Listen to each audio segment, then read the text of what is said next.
So I'd just like to welcome Alan Flynn. Alan's here from the Stroke Association to talk about strokes and stroke management. Actually, I guess we kind of understand what we do as first aid, kind of what happens next. So I think we get that from Alan. Thank you.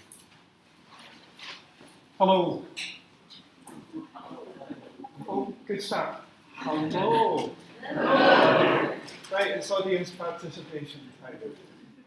Just to wake us up, it's nearly, not quite much time, so energy levels low. Can you please just give me all a wave? And a big smile, 2 hands, big smile, say, hello Alan, how are you? Well, I'm fine, thank you. And you should be able to tell that I am currently not having a stroke.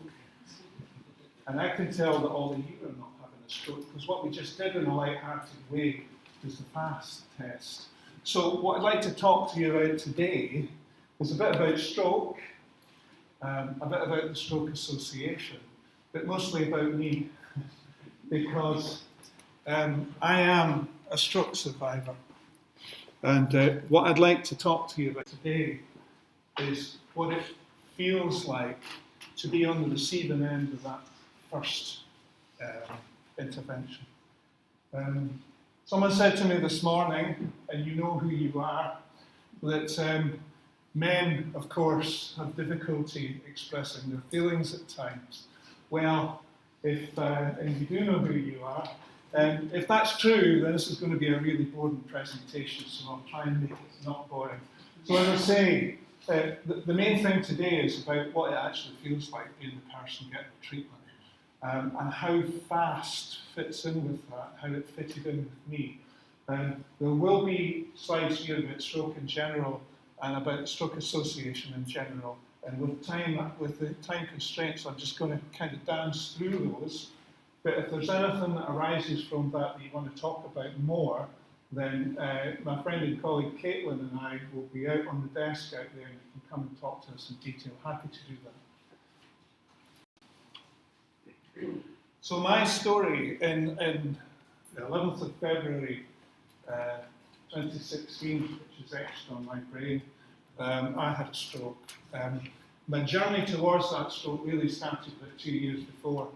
I was diagnosed with marginally high blood pressure, and not enough to need medication, so consequently having a busy life and not really understanding the potential impact of high blood pressure, I did nothing about it. GP gave me a lot of good advice about changing my diet, taking more exercise, drinking less alcohol. Well, that's never going to happen. But, just didn't really have enough time to pay attention to that. So 2 years later, 2016, I had a stroke. This is a good one. I would like just audience participation. Can you spot which one is the stroke survivor? And the answer really is any of these people. Stroke can hit people young and old. The perception is it's an old person's affliction, but not really. I have met a girl of 14 who had had a stroke, a young chap of 18, someone else in their 20s, just right throughout the age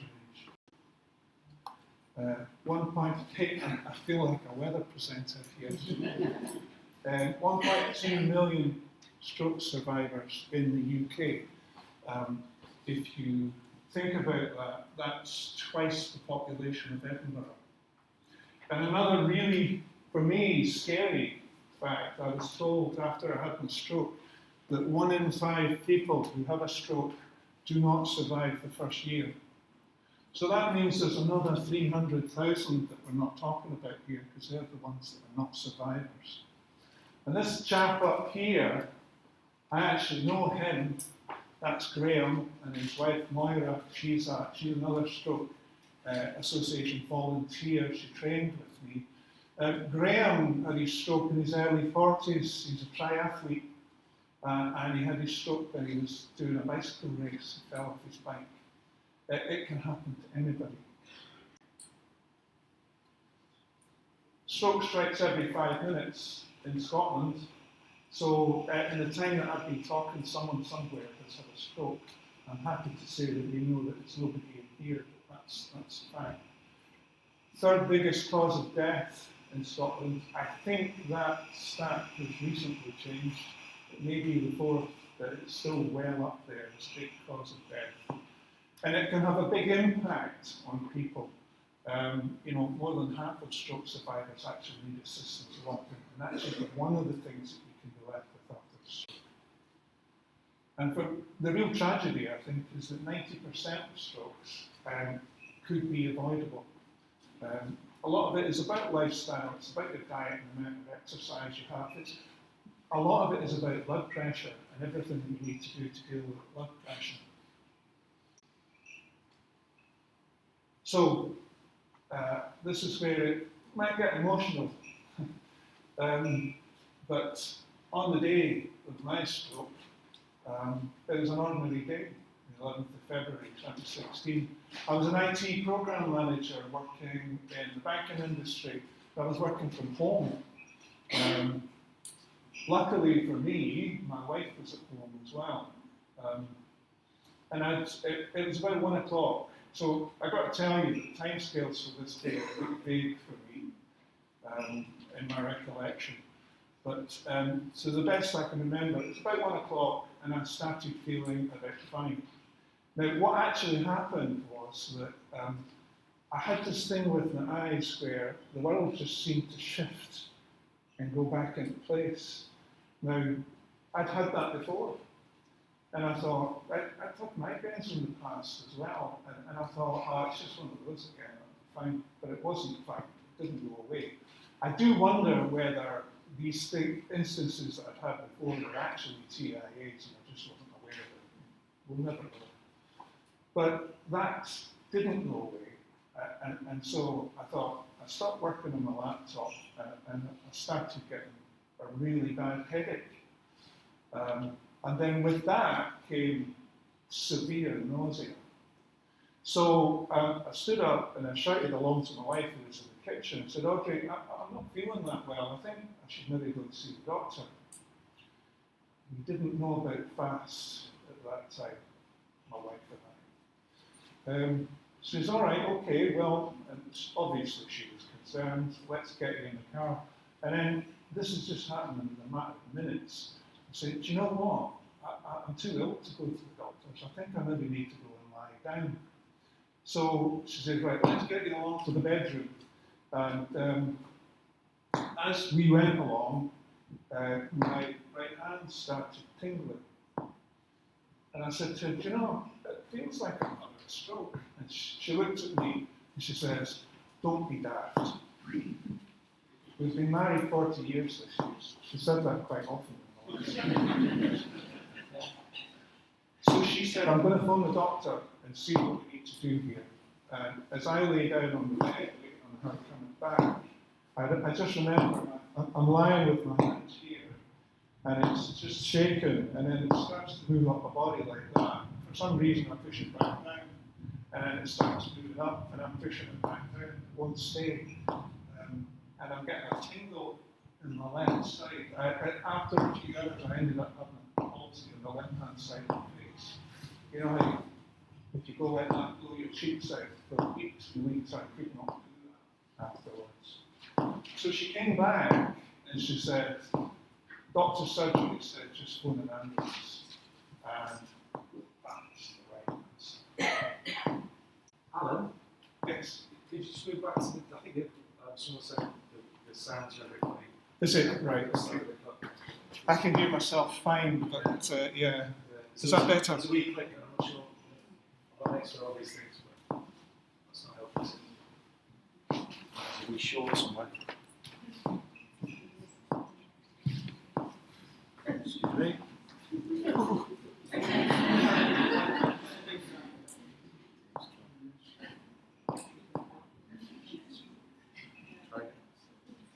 You hear me? Excuse me.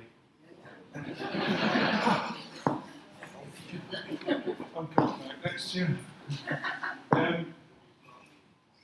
Yeah, as I say, what we didn't know about was FAST, and I think you've all heard about FAST, but let me just summarise it, because then what I want to do is just map it into what happened with me. So, F for face, if you've got, I think I probably, can I just go back actually, because I think I probably didn't. That's not working. We'd have technology. It's all part of the act, by the way. What have you done? Okay. So the answer is no, we can't. Never mind. Yeah, I was going to do a quick checkpoint and see whether I'd actually talked about all the things that happened, because I know that one thing that did happen with me, just looking at the face here, F for face. Do you want to sit there and use that? Can you not hear me? Yeah, it's just got a bit of feedback, I think. So we'll maybe just unclick you. Can you use that mic? You're good to go. I could just shout. I'm good at that. Yeah. Face, yeah. One thing that I didn't explain was that what happened with me is that I was completely unaware of this. Part of this visual thing with me, my right eye was just going like that. It was vibrating. It was oscillating. It actually did that for quite a few days afterwards. But so face, if there's something not right, not symmetrical, or something not right about the face, one side is drooping. Give it here. Do you know, one benefit of having had a stroke is that you can blame all sorts of stupidity on your stroke. I didn't used to be like this. Yeah, so what can happen if there's some asymmetry with the face, and as I say, with me it was my eyes, and I could feel a kind of a tingling there. The palsy itself didn't develop till later, so that wasn't obvious. Arms, we did the two-handed wave. I think, as you all know, if you can get someone that you think is having a stroke to raise both arms, sometimes they can raise both arms, but it's actually a weakness, and if they can't resist you pushing against that. I've spoken to a lot of stroke survivors since, and one person told me that they were given the FAST test. They were asked to raise both arms, and they raised both arms, but then they realised that one arm wasn't rising, and that was quite alarming for them. Speech. Sometimes people's speech are affected. They either can't speak properly, they perhaps can't get the words out, or can't speak at all, or they can't understand what you're actually saying to them. And T is for time, and time is so important in this, because what's happening, as we all know, is that there's either a blood clot or there's a hemorrhage happening in the brain, and as that happens, then parts of your brain are dying. And the longer that's allowed to persist, and the more your brain dies, more brain cells die, and the worse the impact it can be later on. So, for me, as we'll hear, I was very lucky. My recovery has been quite good, but other people I know personally have had very severe strokes. It's moving. So, yeah, other signs of stroke, weakness and numbness on one side, as I've said. I'm not going to read all this out, but you can see that there are other things in there. I had the headache. It doesn't mention the nausea that I had. I don't know whether that's a classic one, but it certainly was very definite for me. I think if you look at that slide and you see the number of times the word sudden happens in there, for me, I think it's, you don't have to see all of those things happening. You might only see one or a couple of these things happening, but it's a sudden change in someone that really takes people by surprise. You need to suspect a stroke.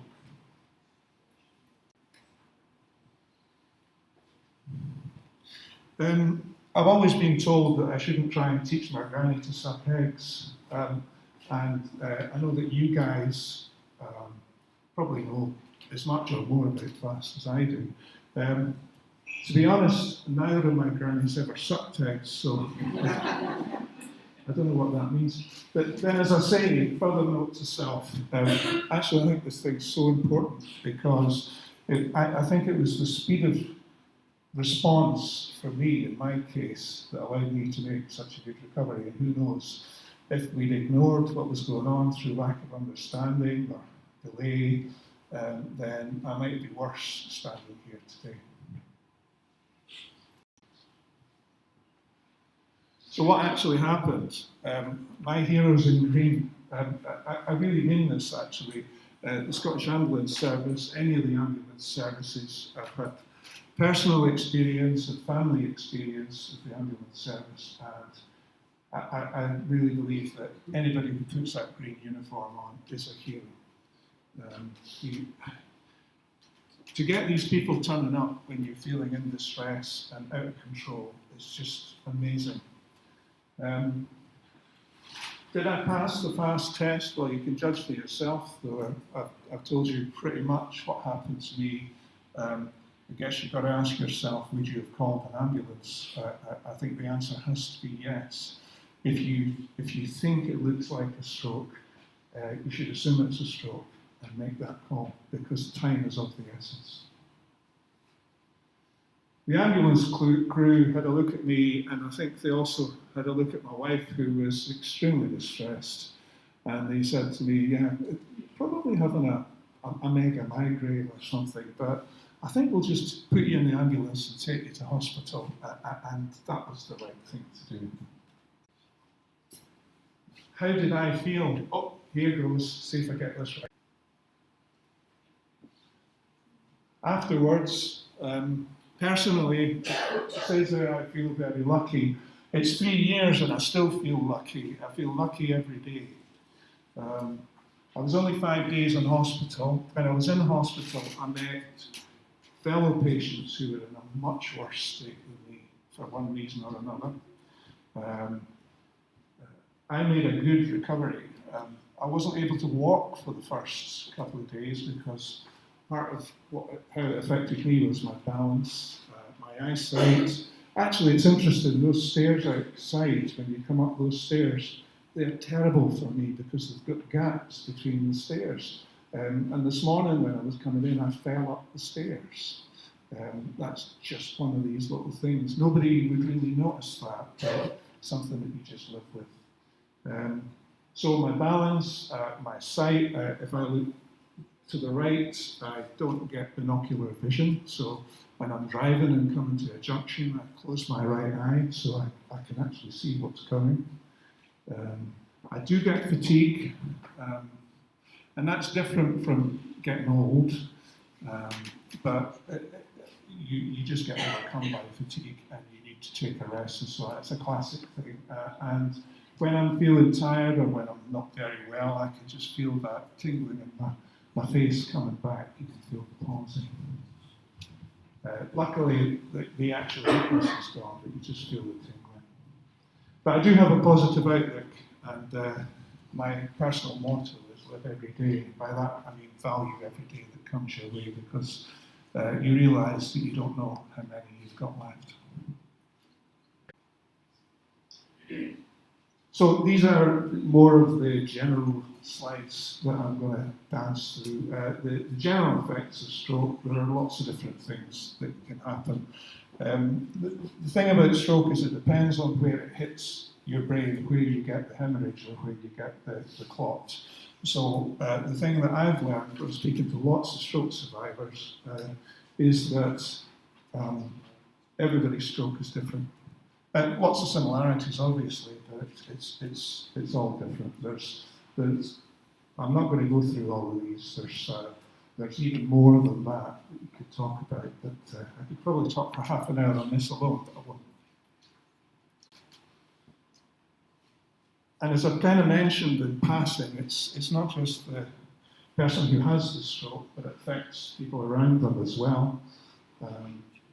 And some people it affects quite profoundly, because if you're left with a severe disability after a stroke, then that puts a burden on family and friends to look after them. The road to recovery can be long. Personally, I would say that my recovery took about 6 months, during which time I saw improvements in what I was left with. And then the improvements stopped. So I still have things left, but since then it's been about learning to live with what you've got.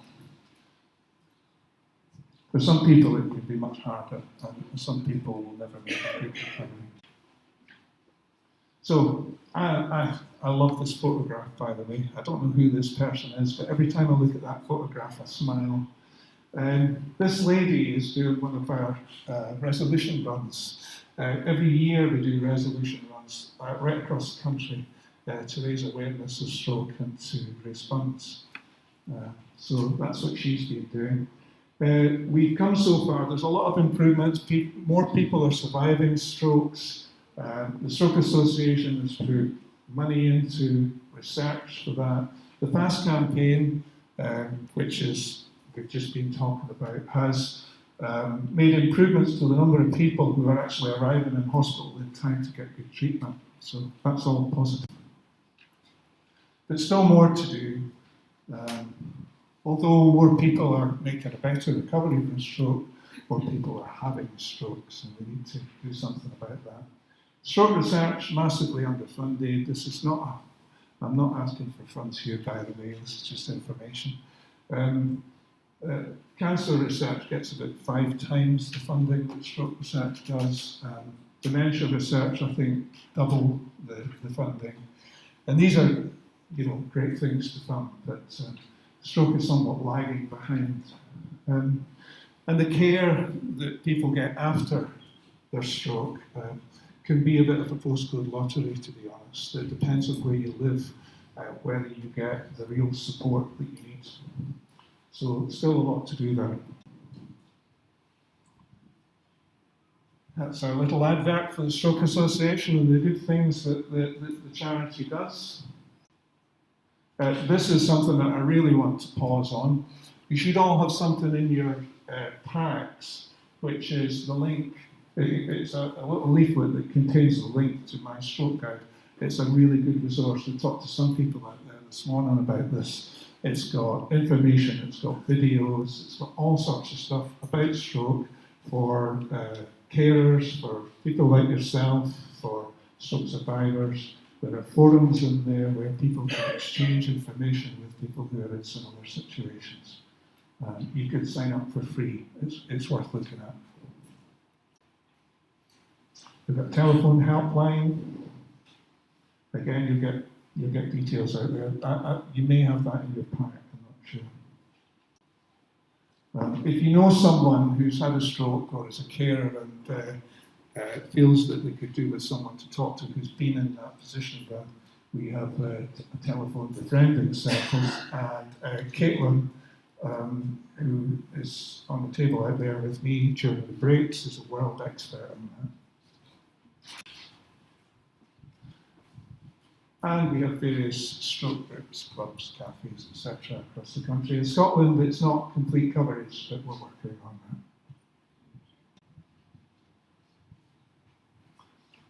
Isn't that amazing what Photoshop can do?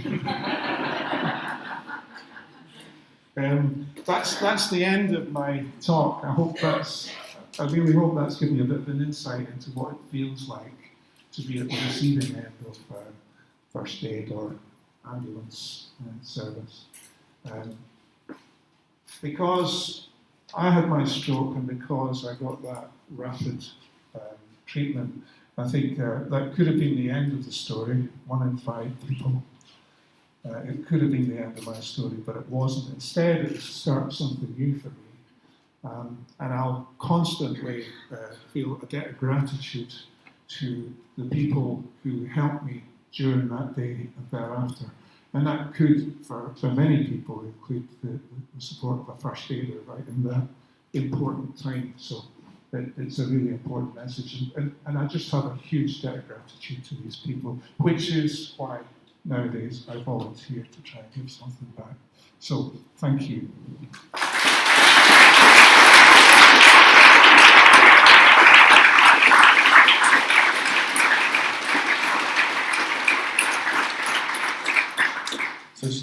really big thank you to Alan for his personal account. I know you wouldn't believe it, but he was quite nervous before coming up, so he'll be around on the desk outside for any questions later on. But thank you very much, we really appreciate it. Thank you. How did I feel?